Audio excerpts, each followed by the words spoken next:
There is a kind of skill that stops looking like skill and starts looking like a lie, not a thing done well. A thing that shouldn't be doable at all, sitting in front of you, done. For 300 years people have walked up to one particular block of marble, leaned in close and quietly accused it of cheating, because what they are looking at is a woman with a thin veil laid over her face, and they can see her face through it. The features are right there underneath, the brow, the closed eyes, the line of the nose, the lips, read straight through a sheet of cloth so fine it looks like it would lift in a draught. Except marble does not let light through. You cannot see into a block of stone. And there is no cloth. There is no second material anywhere on the piece. The veil and the face are the same solid rock, cut from the same block, and somehow one of them has been made to disappear. This was carved in Rome around 1743 by a man in his 50s who had spent his whole life on one trick. He was given a block of marble, and he gave back a standing woman, a little over life size, wrapped from the crown of her head in a veil you can see straight through. The people who paid for art in Rome looked at it, and they did not buy it. The statue is called the Veiled Woman, La Velata, and the woman inside the veil is a Roman vestal named Tuccia. It has stood in the Palazzo Barberini in Rome for a very long time, and in all that time nobody has quite been able to explain it to themselves while standing in front of it. You know, as a flat fact, that it is one piece of stone. Your eyes keep filing it as two things, a face and the gauze hanging over the face. The longer you look, the worse the argument gets. So start where everyone starts, with the veil. The veil is marble. The face beneath the veil is marble. The folds gathering at her shoulder are marble. The little flower in her hand is marble. Every single thing your eye is sorting into soft and sheer and solid came out of one block of the same cold, opaque, identical stone under the hands of one man. There is no fabric soaked in anything. There is no glass. There is no paint doing the work. There is a sculptor, a chisel, and the single hardest illusion in the whole craft, which is not making stone look soft and is not making it look like skin. It is making it look like you are seeing through it. And here is the thing nobody can carve their way around. You cannot actually make marble transparent. Light does not pass through it. Whatever is happening here is not the stone going clear. It is your own eyes being talked into something. That is where every conversation about veiled marble begins, and it is the place none of them ever really finish, because the moment you accept that the transparency is fake, you are left with a harder question. If the stone is solid and the veil is solid, and they are the same surface, then how does one of them read as air? The answer is that the veil is never a separate thing at all. It is the same skin of stone as the face, lifted. Where a real veil would tent up over the high points, over the bridge of the nose, the curve of the brow, the swell of the lips, the marble is left standing a hair proud, just high enough to catch the light as its own surface, and where real cloth would sink into the hollows, the eye sockets, the cheeks, the dip beneath the lip, the stone drops away, and the face shows through clean. Your eye does the rest. It has spent your entire life learning what cloth does to a light source, where it glows and where it shadows, and Corradini gives it exactly those signals and nothing else. The transparency was never in the rock, it was always in you. He just knew down to the millimeter which lies your eye was desperate to believe. The woman under the veil is not a saint and not a goddess. She is a vestal, one of the priestesses of ancient Rome who tended the sacred fire of the city, the flame that was never, on pain of disaster, allowed to go out. To take that post, you swore an oath of chastity, and you kept it for decades. And the punishment, if you broke it, was not exile, and it was not a fine. A vestal who betrayed the vow was walked to a chamber dug under the ground, sealed in with a little food and a little water, and left there. They would not spill her blood because her body was sacred, so they buried her alive instead.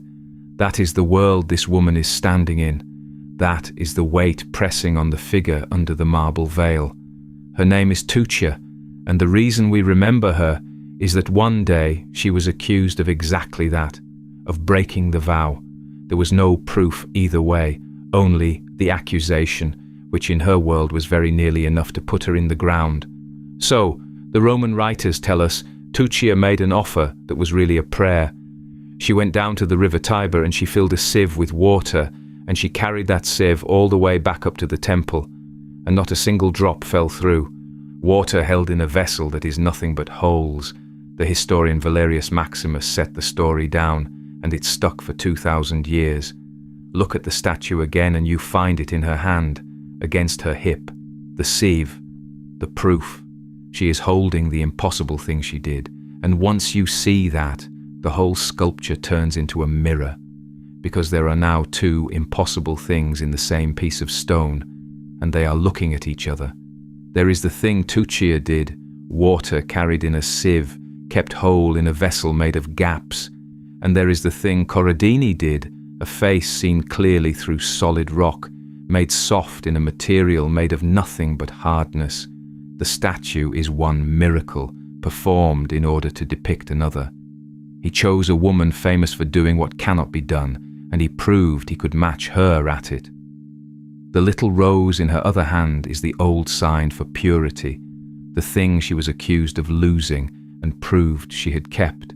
He carved the innocence and the proof of it into the same hand the lie was aimed at. The man who did this was named Antonio Corradini, and the veil was his life's signature. He was born in Venice in 1688, and he spent 50 years chasing this one effect across half of Europe, from Venice to Vienna to the courts of the north and back down into Rome. By the time he carved Tuccia, he was the undisputed master of the covered face, and people knew it.